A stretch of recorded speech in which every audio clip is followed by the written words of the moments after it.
Your Majesties, Your Royal Highness, Excellencies, distinguished members of the Nobel Committee, dear friends. Long years ago, sometimes it seems many lives ago, I was at Oxford listening to the radio program Desert Island Disc with my young son Alexander. It was a well-known program.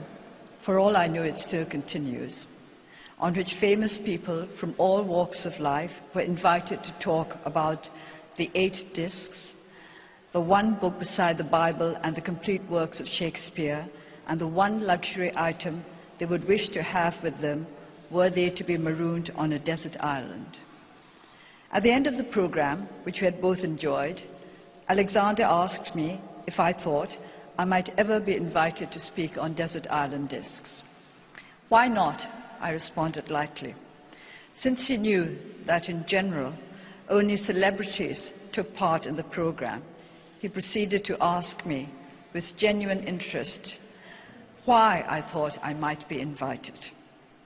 I considered this for a moment and then answered, perhaps because I'd have won the Nobel Prize for Literature. And we both laughed. The prospect seemed pleasant, but hardly probable.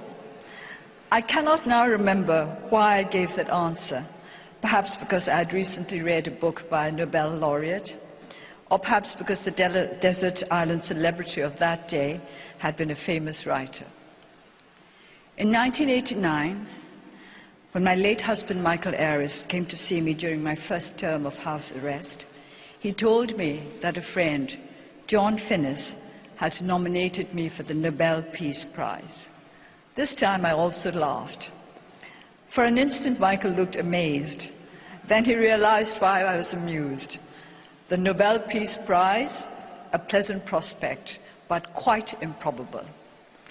So, how did I feel when I was actually awarded the Nobel Prize for Peace?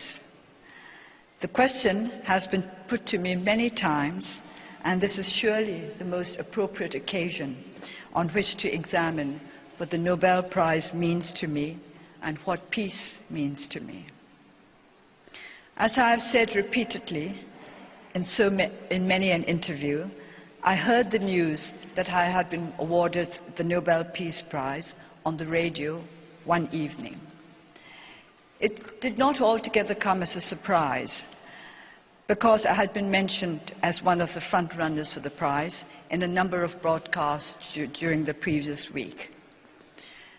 While drafting this lecture, I've tried very hard to remember what my immediate reaction to the announcement of the award had been. I think I can no longer be sure. I think it was something like, oh, so they've decided to give it to me. It did not seem quite real, because in a sense, I did not feel myself to be quite real at that time. Often, during my days of house arrest, it felt as though I were no longer a part of the real world. There was a house, which was my world. There was a world of others, who also were not free, but who were together in prison as a community. And there was the world of the free. Each one was a different planet, pursuing its own separate course in an indifferent universe. What the Nobel Peace Prize did was to draw me once again into the world of other human beings, outside the isolated area in which I lived, to restore a sense of reality to me. This did not happen instantly, of course, but as the days and months went by, and news of reactions to the award came over the airwaves, I began to understand the significance of the Nobel Prize. It had made me real once again. It had drawn me back into the wider human community.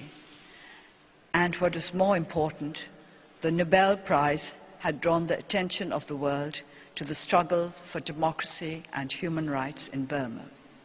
We were not going to be forgotten. To be forgotten. The French say that to part is to die a little. To be forgotten too is to die a little.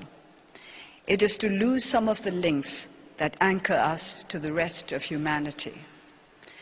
When I met Burmese migrant workers and refugees during my recent visit to Thailand, many cried out, "Don't forget us."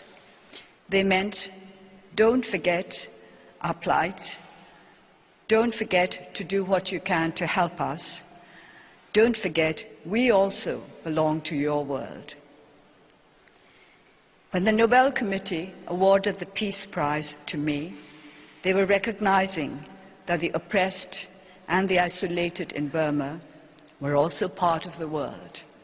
They were recognizing the oneness of humanity.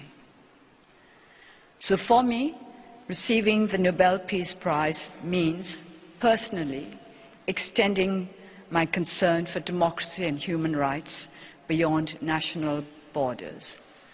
The Nobel Peace Prize opened up a door in my heart.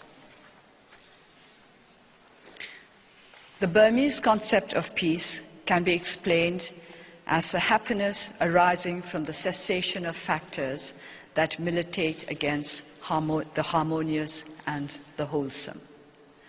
The word "nyenjang" translates literally as the beneficial coolness that comes when a fire is extinguished. Fires of suffering and strife are raging around the world. In my own country, hostilities have not yet ceased in the far north. To the west, communal violence resulting in arson and murder were taking place just several days before I started out on the journey that has brought me here today.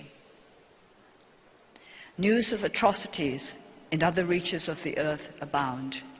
Reports of hunger, disease, displacement, joblessness, poverty, injustice, discrimination, prejudice, bigotry. These are our daily fare.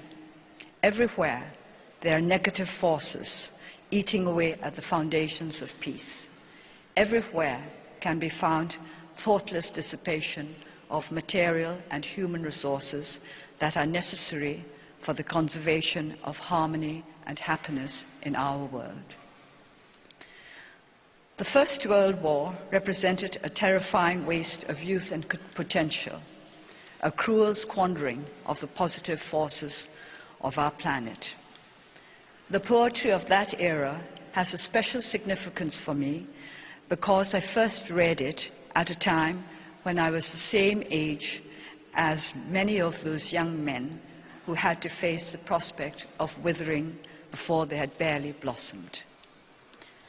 A young American fighting with the French Foreign Legion wrote before he was killed in action in 1916 that he would meet his death at some disputed barricade, on some scarred slope of battered hill, or at midnight in some flaming town. Youth and love and life perishing forever in senseless attempts to capture nameless, unremembered places. And for what? Nearly a century on, we have yet to find a satisfactory answer. Are we not still guilty, if to a less violent degree,